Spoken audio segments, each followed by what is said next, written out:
દેશમાં 77માં પ્રજાસત્તાક પર્વની ઉજવણી, જેમાં દિલ્હીમાં કર્તવ્ય પથ પર પ્રજાસત્તાક પર્વની ઉજવણી રાષ્ટ્રપતિ દ્રૌપદી મુર્મુ, પીએમ મોદી ધ્વજવંદન કરશે.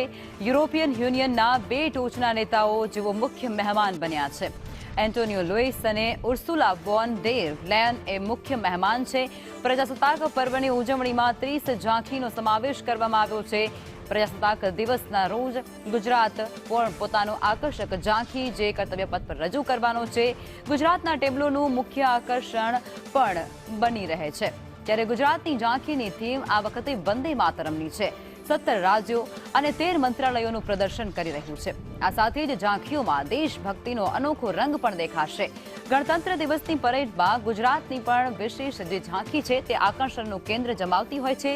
સૈન્ય વિભાગની ઝાંખીમાં S-400 પ્રદર્શિત થશે. ઓપરેશન સિંદૂર વખતે S-400નો ઉપયોગ થયો હતો અને જેણે 5 પાકિસ્તાની લડાયક વિમાનોને નષ્ટ કરી નાખ્યા હતા. ઓપરેશન સિંદૂરની ઝલક પ્રદર્શિત કરાવવામાં આવશે. વાયુસેનાના ફાઇટર જેટ શાનદાર ફ્લાય પાસ્ટ પણ કરશે.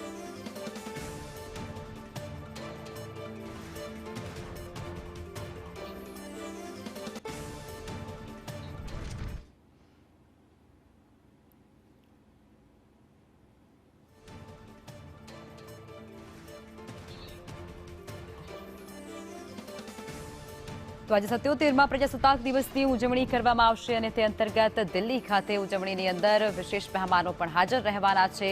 અને આ જે પ્રજાસત્તાક પર્વની અંદર કુલ 30 જેટલી ઝાંખીઓ જે આકર્ષણનું કેન્દ્ર જમાવવાની છે, જેમાં ગુજરાતની ઝાંખીની થીમ વંદે માતરમ છે.